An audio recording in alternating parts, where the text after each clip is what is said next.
Hello everybody. So my proof is going to be on Rolle's theorem and the mean value theorem. So we're going to be going into a little bit of history, definitions, examples, and some proofs. So my name is Alexis. My group members are Alyssa, Jack, and Anderson. And we're going to talk about the discovery of Rolle's theorem and the mean value theorem. So for Rolle's theorem was originally introduced by an Indian mathematician named Bhaskara II, and it was formally proved by Michel Rolle in 1691. However, his version of the proof only covered polynomial functions, and in 1823 the proof was finalized by Cauchy, who proved that the theorem using a corollary is derived from the mean value theorem, which is how those theorems are connected with each other.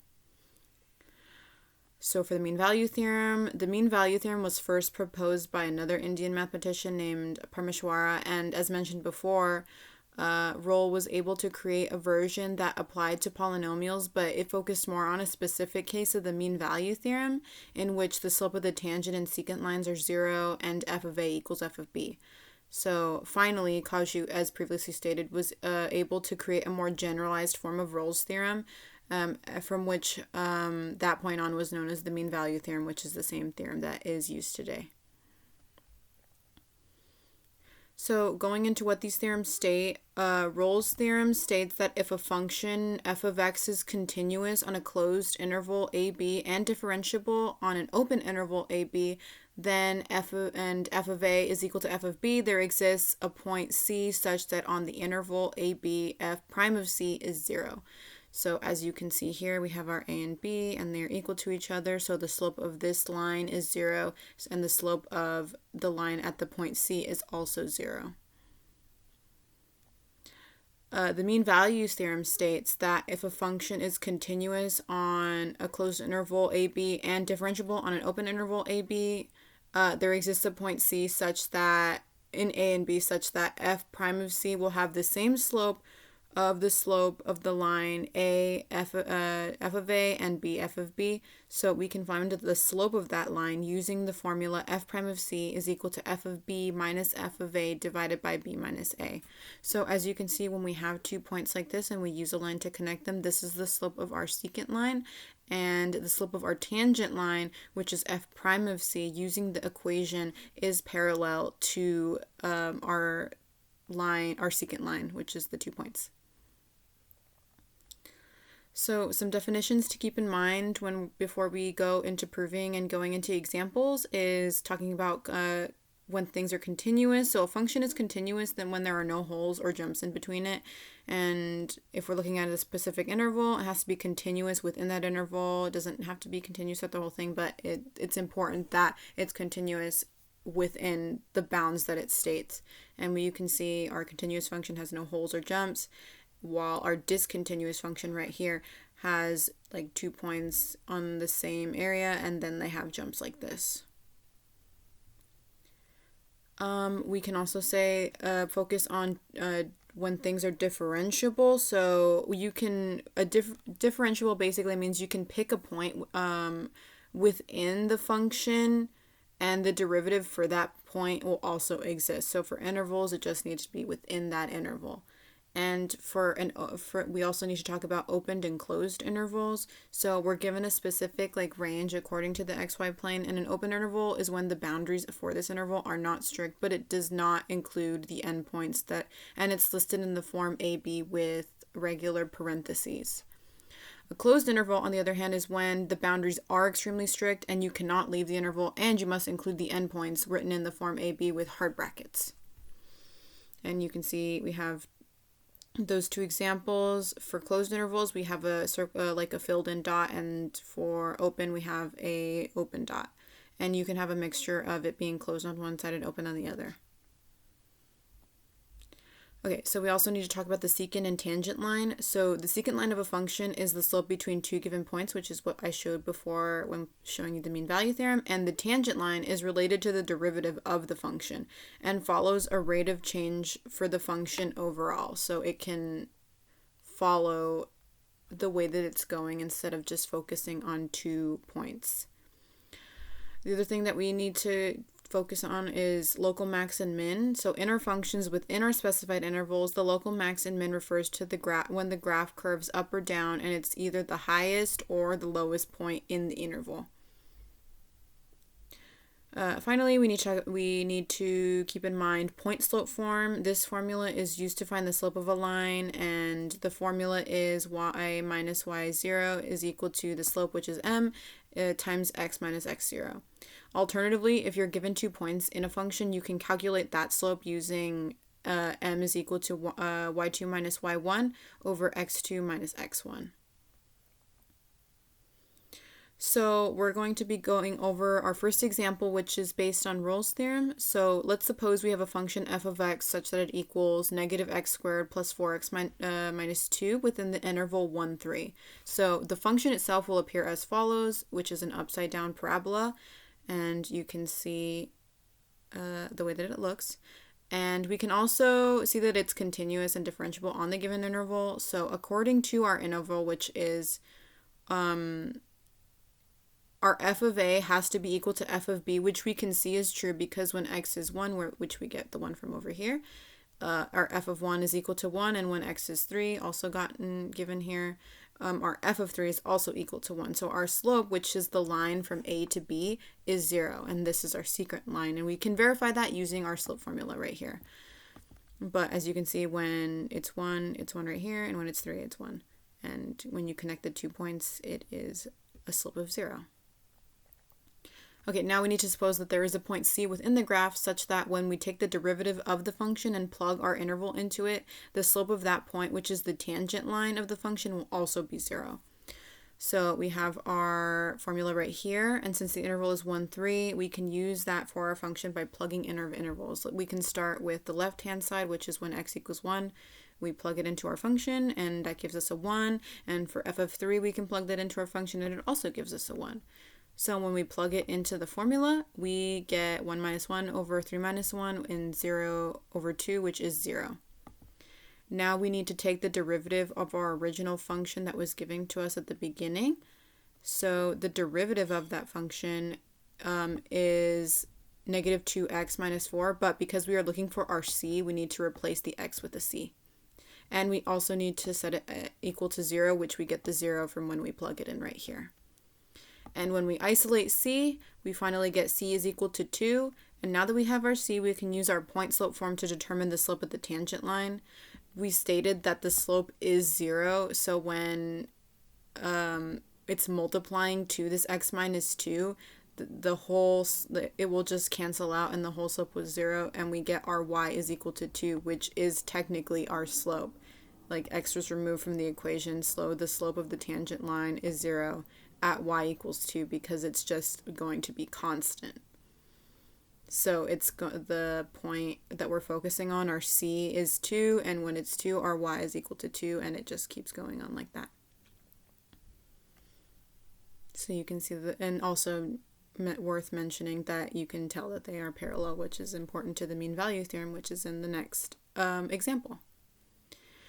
So for this, we're going to be going into the mean value theorem. So let's suppose for this example that we have a function f of x is equal to x squared minus 4x minus 3 on the interval 1, 4. So that function will appear as follows with our bounds. So we're only going to be focusing right there. So in order to solve this function, we need to first, similar to before, we need to plug in our values for the formula of the mean value theorem, set it equal to the derivative of the function.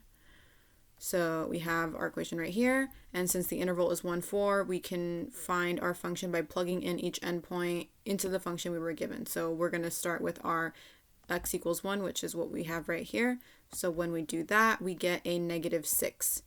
And when we plug in our 4, we get a negative 3. And so when we plug this into our f prime of c equation, we get negative 3 minus negative 6 over 4 minus 1.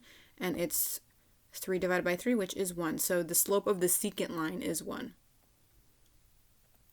And we can determine using our point slope form that we can verify that the slope is also 1 and minus 7 because this we have our y-intercept right there, but you can see at our given intervals the slope of the line goes through both points, which is important. So now we need to take the derivative of our original function and set it equal to 1. So we have our f prime of c. We took the x and replaced it with the c. So we have the derivative 2c minus 4 is equal to 1.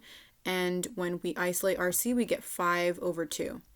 So there exists a point 5 over 2 such that the tangent line is parallel to the secant line. And we can use our point slope form to find the exact line for the tangent line. So when we have our c, we can plug it into our original equation and get this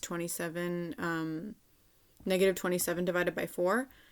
And when we are solving, we want to get our y by itself, so we need to move this to the other side, which you can see we did right here, because this becomes a positive, and then we subtract it from the other side.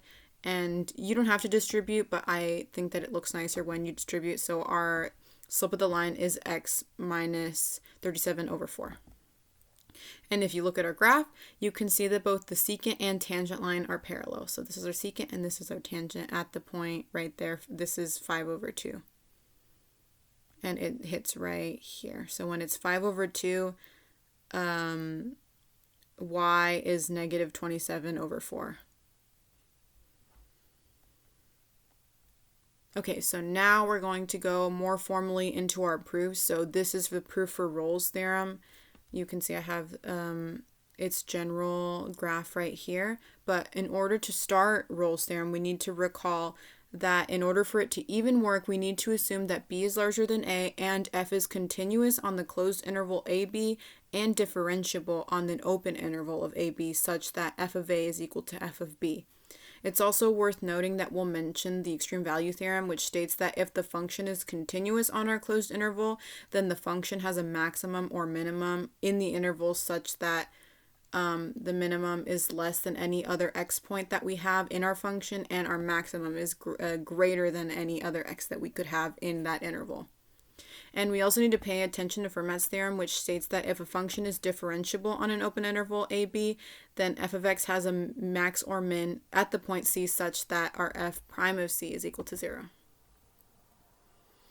So to start our proof, we need to prove that there exists a c in our interval ab such that f prime of c is equal to 0.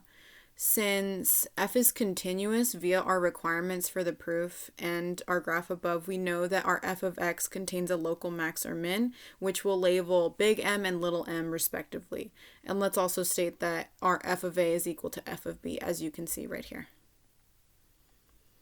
So if we plug our max and min into the function, we can either have one of two outcomes. Either our max and min are equal or they are not equal. So we can break it up into cases to show for either case that that it'll work. So let's first suppose that our f of big M is equal to our f of little n. If this were true, technically that would mean that there isn't a max or min because they lie on the same line, making any c that we choose we'll have the horizontal tangent line that is 0. So as you can see, we have our f of a, f of b, f of m, f of bigger M, and our f prime of c would be equal to 0 because if there isn't a max or min, it means that it's just kind of flat. Okay, but since this is true, this also means that the function is a constant, making any derivative that we take of the function be equal to 0. So therefore, any point that we label c, if we take the derivative of it, it will always be equal to 0 because it's a constant when our f of big M is equal to our f of little n. Okay, now suppose that we have our f of big M is not equal to f of little m.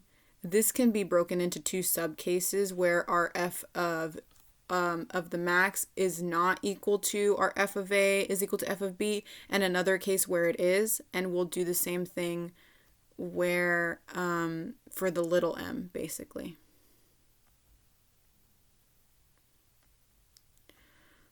Let's suppose that we have our function f of big M is not equal to f of a equal to f of b. So this will appear like so in the graph. You can see our a, b on the interval, and our m goes all the way up to the top because it is our max. As seen like above, we know that M is between the interval AB and it is neither endpoint. So since this is true, then M must be contained in the open interval of AB. And since M is the max, we also know that f of M is greater than any other f of x that we could have within that interval AB, which makes it the local maximum. And this also means that f is differentiable at this point, and based on Fermat's theorem, which this concludes that our f prime of n is equal to 0. So you can see we have our tangent line is equal to 0, and it is parallel to our f of a equals f of b. Next we have our second case, or our second sub-case. Now let's suppose that our minimum is not equal to f of a is equal to f of b. So this will appear like this. You can see I have our a to b, and we have our m that is not equal to either, because this is the line that we're supposed to be focusing on when f of a is equal to f of b. We know that M is not either of our endpoints because we can see it right here, and but it is contained within our interval, which means it's also contained in the open interval of AB, such that our function of f of little m is less than any other x that we choose within the interval AB. And since this is true, f of m is our local minimum, and according to Fermat's theorem, this also means that f of m is differentiable, and therefore f prime of n is equal to 0. And you can see it right there. We have our two secant and tangent lines equal to 0. So in every case, we have proved that f of a is, when f of a is equal to f of b, our f prime of c is 0. And this concludes that for an interval from a to b that is continuous and differentiable on its interval, that there exists a point c such that f prime of c is equal to 0. So next we're going to be going into the mean value theorem, and it's important to note before we start this proof that this is a more general case of Rolle's theorem, which means that it goes beyond when f of a is equal to f of b and applies to any f of x where the endpoints do not necessarily have to be equal. And also to start, in order to know for our proof to work, we must acknowledge that our f of x must be continuous on a closed interval and differentiable on an open interval of AB.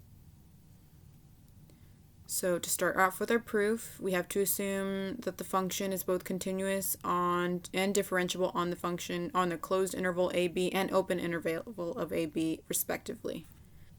So we have our function right here.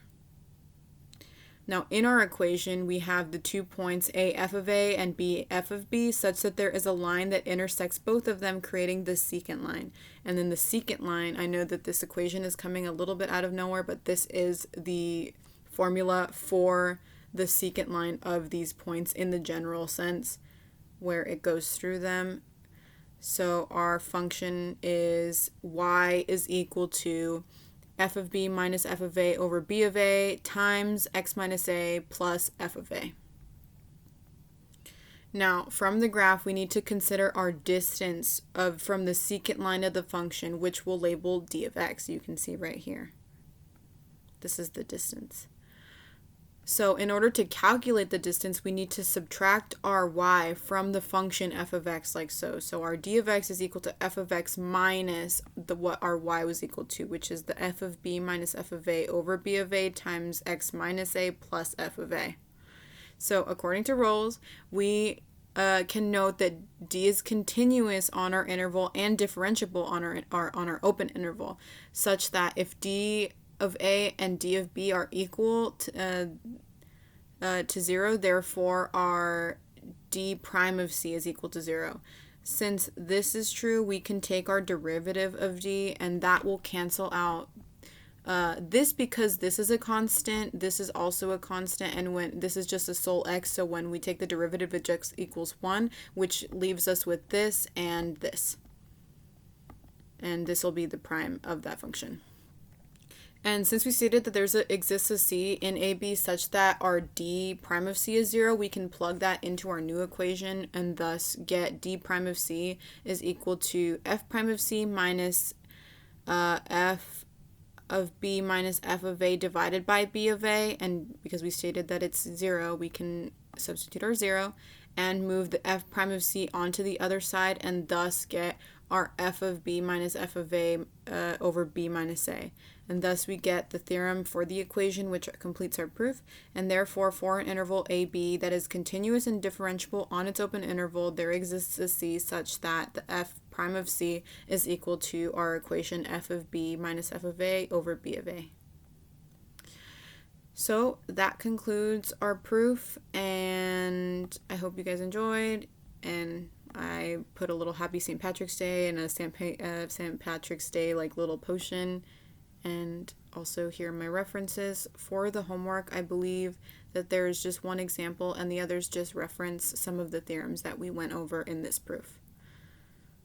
So I hope you guys enjoyed and have a good rest of your guys' day.